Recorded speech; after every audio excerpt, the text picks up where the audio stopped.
दुनिया की सबसे लंबी माउंटेन रेंज के ठीक इस पॉइंट पर आज से 52 ईयर्स पहले एक प्लेन सीधा पहाड़ से जा टकराया था।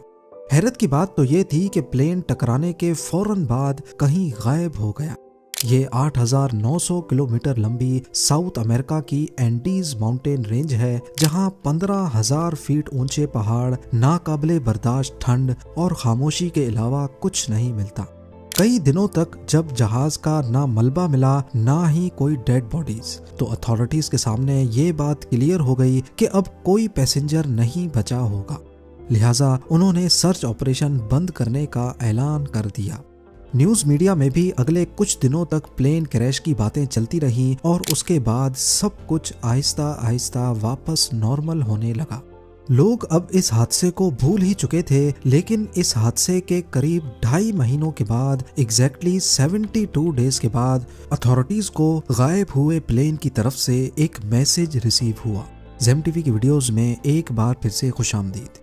नाजरीन, ये यूरुग्वाय एयरफोर्स की फ्लाइट 571 थी, जिसने रियल लाइफ में एक चमत्कार, एक मुआवजा करके इतिहास में हमेशा हमेशा के लिए अपना नाम लिखा है। 12 अक्टूबर 1972 को ये फ्लाइट यूरुग्वाय के कैपिटल मॉन्टेविडियो से उड़ान भरती है। जहाज में रग्बी के प्लेयर्स थे, जिनको मॉन्टेविडियो से चिली के कैपिटल सैंटियागो तक एक मैच खेलने जाना था। रग्बी प्लेयर समेत जहाज में टोटल 40 पैसेंजर्स और 5 क्रू मेंबर्स मौजूद थे। टेक ऑफ के बाद अभी जहाज अर्जेंटीना के ऊपर ही पहुंचा था कि अचानक मौसम की खराबी की वजह से उनको अर्जेंटीना के शहर मेंडोजा में लैंड करना पड़ा। कैप्टन ने यह फैसला इस वजह से किया क्योंकि अर्जेंटीना और चिली के दरमियान दुनिया की सबसे ऊंची एंडीज माउंटेन रेंज दीवार बनकर खड़ी है। यहाँ के ऊंचे पहाड़ वैसे ही काफी खतरनाक हैं और मौसम की खराबी में इनके ऊपर से गुजरना खतरे से खाली नहीं था। पायलट का प्लान था कि एक रात मेंडोजा में ही गुजारी जाए और फिर अगले दिन मौसम ठीक होने पर एंडीज के पहाड़ों को पार किया जाए। पर क्या मालूम था पायलट और तमाम पैसेंजर्स को कि अगले दिन उन पर कौन सी मुसीबत टूटने वाली है। अगले दिन यानी फ्राइडे 13 अक्टूबर को फ्लाइट 571 ने मेंडोजा से टेक ऑफ किया। मैप पे देखा जाए तो मेंडोजा और उनकी मंजिल सैंटियागो के बीच सिर्फ 180 किलोमीटर का फासला है, लेकिन इन 180 किलोमीटर्स में सिर्फ एंडीज की 15,000 फीट ऊंची पीक्स हैं। लिहाजा फ्लाइट का प्लान रूट कुछ इस तरह का था कि पहले जहाज मेंडोजा के साउथ में जाएगा, अपनी हाइट गेन करेगा और फिर प्लेंचोन पास के बराबर पहुंचकर एंडीज की तरफ टर्न करके इन खतरनाक पहाड़ों को क्रॉस करेगा और फिर चिली के शहर कुरिको से दोबारा टर्न करके सीधा सैंटियागो पे जाकर लैंड करेगा। फ्लाइट 571 के पायलट ने इसी रूट पर 50 के करीब फ्लाइट्स कंप्लीट कर रखी थी, लिहाजा उनको अपने आप पर काफी भरोसा था। मेंडोजा से टेक ऑफ करते ही प्लान के मुताबिक जहाज साउथ की तरफ रवाना हुआ। जहाज की हाइट गेन करने के दौरान पायलट ने नोटिस किया कि बादलों की एक मोटी लेयर ने नीचे का सारा मंजर छुपा दिया है। अब इस कंडीशन में पायलट ने कंट्रोल टावर से राब्ता जोड़ लिया, जो रडार पे देखकर रेडियो के जरिए पायलट को उसकी लोकेशन बताते रहेंगे। कंट्रोल टावर के अलावा एक और तरीके से भी पायलट अपनी लोकेशन का अंदाजा लगा सकते हैं। इसमें एयरक्राफ्ट की आखिरी नोन लोकेशन को मद्देनजर रखते हुए एयरक्राफ्ट की स्पीड के जरिए कैलकुलेशन करके अपनी करंट लोकेशन का अंदाजा लगाया जाता है। इस तरीके को एविएशन की जबान में डेड रेकनिंग कहा जाता है। जैसे ही फ्लाइट 571 प्लेंचोन पास के पैरेलल पहुंच गई तो उन्होंने राइट टर्न ले लिया। अब ये 18,000 फीट की ऊंचाई पर एंडीज के पहाड़ों के ऊपर से गुजर रहे थे। ऊपर नीला आसमान और नीचे सफेद बादल। पायलट पूरी तरह से Santiago air traffic control tower पे डिपेंडेंट था। जैसे ही वो प्लेंचोन पास के करीब पहुंचे तो फ्लाइट 571 कंट्रोल टावर के रडार से गायब हो गई। ये एक नॉर्मल बात थी क्योंकि पहाड़ों की वजह से रडार के सिग्नल्स बहुत कमजोर थे। इस मौके पर को पायलट ने डेड रेकनिंग के जरिए अपनी लोकेशन कैलकुलेट की और 3:21 पे सैंटियागो कंट्रोल टावर को रेडियो किया कि हम 1 मिनट के बाद चिली के शहर कुरिको के ऊपर पहुंच जाएंगे और उनसे अपनी ऊंचाई कम करने की परमिशन मांगी। अब नॉर्मली प्लेंचोन पास से कुरिको तक पहुंचने में जहाज को 11 मिनट लगते हैं, लेकिन उन्होंने ये फासला सिर्फ 3 ही मिनटों में कवर कर लिया था। ये चीज कंट्रोल टावर में बैठे स्टाफ को कुछ समझ नहीं आई, लेकिन क्योंकि उनके पास भी फ्लाइट 571 रेडार पे शो नहीं हो रही थी, इसी वजह से उन्होंने एयरक्राफ्ट को डिसेंड करने की परमिशन दे दी। पर उनको इस बात का बिल्कुल भी अंदाजा नहीं था कि असल में को पायलट ने जहाज की जो लोकेशन कैलकुलेट की थी वो गलत थी। पायलट समझ रहा था कि वो कुरिको के ऊपर है, लेकिन असल में वो उस वक्त प्लेंचोन पास क्रॉस कर रहे थे। एक बहुत बड़ी तबाही फ्लाइट 571 का इंतजार कर रही थी। कंट्रोल टावर से परमिशन मिलते ही पायलट ने राइट टर्न किया और जहाज की हाइट भी कम करना शुरू कर दी। शुरू में उनको खतरनाक टर्बुलेंस का सामना करना पड़ा, लेकिन जब उन्होंने सफेद बादलों की लेयर को क्रॉस किया तो क्या देखते हैं कि उनके सामने एक बहुत बड़ा पहाड़ खड़ा है। जी हाँ, इस पॉइंट पे पायलट को अंदाजा हुआ कि असल में वो अभी तक एंडीज में ही मौजूद है। पायलट ने दोबारा एल्टीट्यूड गेन करने के लिए पूरी जान लगा ली। प्लेन की नोज अब आसमान की तरफ हो चुकी थी, लेकिन अफसोस कि शायद ये चीज थोड़ा पहले कर ली जाती। फ्लाइट 571 की टेल पहाड़ की चोटी से टकराई और जहाज से अलग हो गई। इस वक्त ये पहाड़ पूरी तरह बर्फ से ढका हुआ था। बिना टेल और विंग्स के फ्लाइट 571 का फ्यूजलाज बर्फ में स्लाइड करता सीधा नीचे की तरफ आया और इस पॉइंट पर आकर रुक गया। क्रैश की वजह से 12 पैसेंजर्स मौके पर ही दुनिया से जा चुके थे, खास तौर पर वो लोग जो जहाज के पिछले हिस्से में मौजूद थे।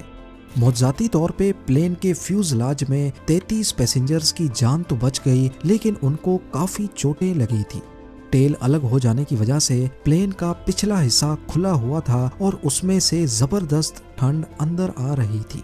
ये इस वक्त 11,500 फीट की ऊंचाई पर एंडीज में फंस चुके थे, जहां का टेम्परेचर -30 डिग्री सेल्सियस था। बाहर निकलते साथ ही जहां तक उनकी नजर जा रही थी, बर्फ से ढके पहाड़ ही नजर आ रहे थे। सबसे पहले उन्होंने अपने साथियों की बॉडीज को बर्फ में दफना दिया। उधर प्लेन क्रैश की खबर ने चिलियन अथॉरिटीज को अलर्ट कर दिया था, पर उनको ये मालूम नहीं था कि वो असल में अर्जेंटीना में ही क्रैश हुए थे।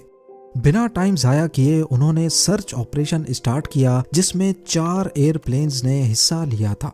सुबह से लेकर शाम तक सस्पेक्टेड एरिया को सर्च करने के दौरान उनको ना ही कोई प्लेन नजर आया और ना ही कोई मलबा। ये एक बहुत ही मुश्किल सर्च ऑपरेशन था, क्योंकि नीचे सारे पहाड़ बर्फ की वजह से लाइट को रिफ्लेक्ट कर रहे थे।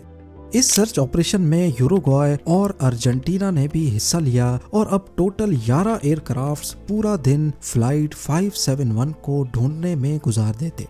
इधर क्रैश साइट पे बचे हुए पैसेंजर्स के ऊपर से कई बार रेस्क्यू प्लेन गुजर कर गए, लेकिन उनके लाख इशारे देने के बावजूद भी रेस्क्यू प्लेन्स की नजर उन पर ना पड़ सकी।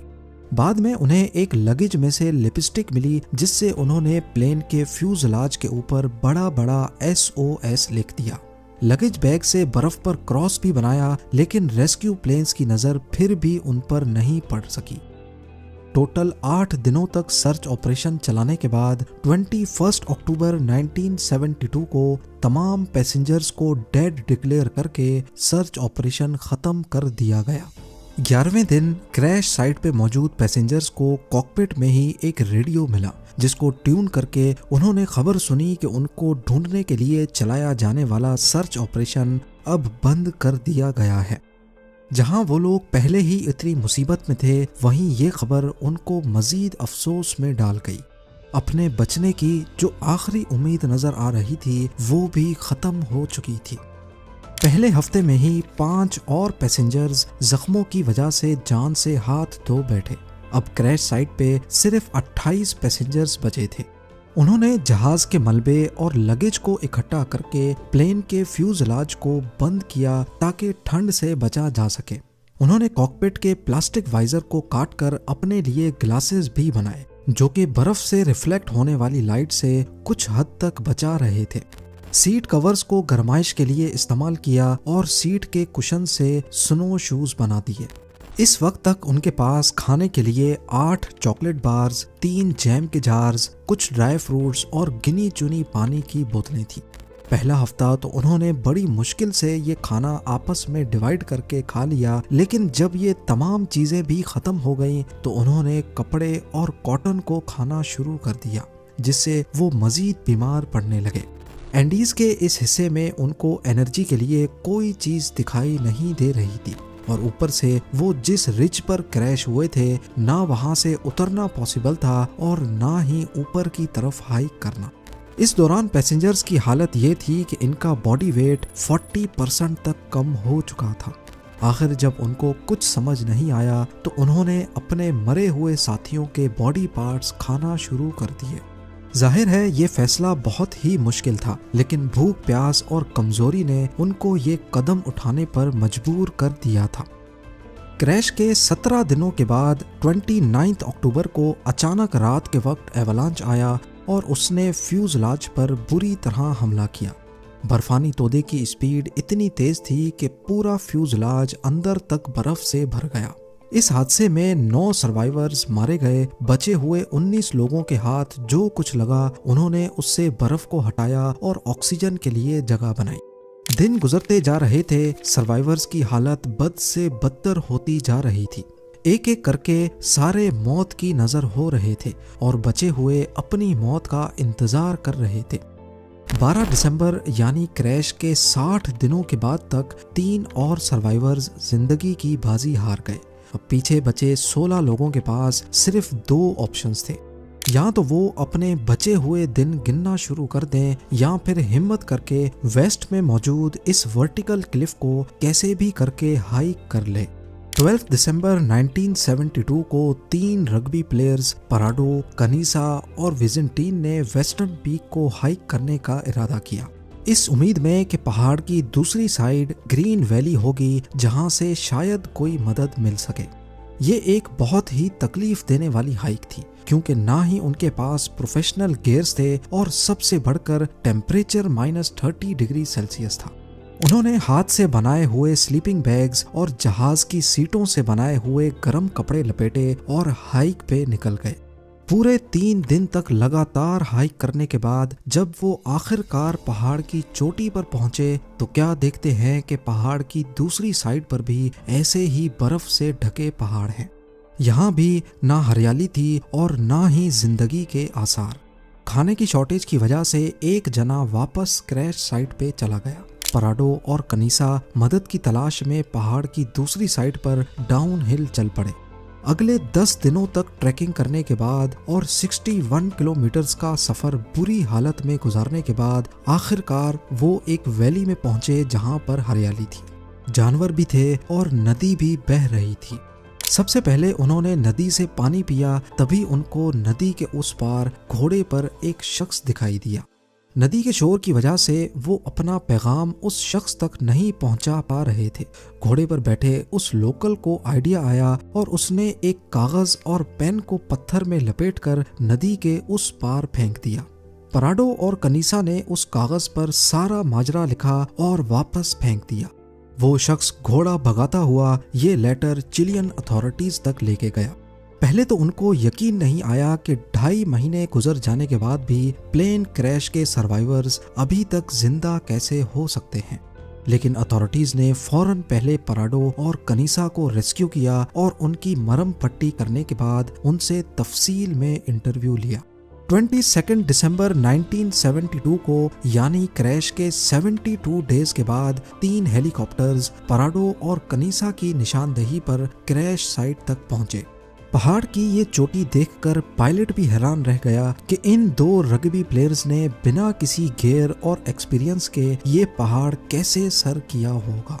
आखिरकार फ्यूजलाज में मौजूद तमाम सर्वाइवर्स को रेस्क्यू कर लिया गया और उनके मरे हुए साथियों को वहीं पर एक बड़ी कब्र खोदकर दफन कर दिया गया। उस कब्र के ऊपर कुछ पत्थर रखकर एक मेमोरियल बनाया गया जो उसी हालत में आज तक वहां पर मौजूद है। ये मेमोरियल आज भी हमें याद दिलाता है कि अगर इंसान हिम्मत नहीं हारे तो बड़ी से बड़ी मुसीबत को हरा सकता है। उम्मीद है ज़ेम टीवी की ये वीडियो भी आप लोग भरपूर लाइक और शेयर करेंगे। आप लोगों के प्यार भरे कमेंट्स का बेहद शुक्रिया। मिलते हैं अगली शानदार वीडियो में।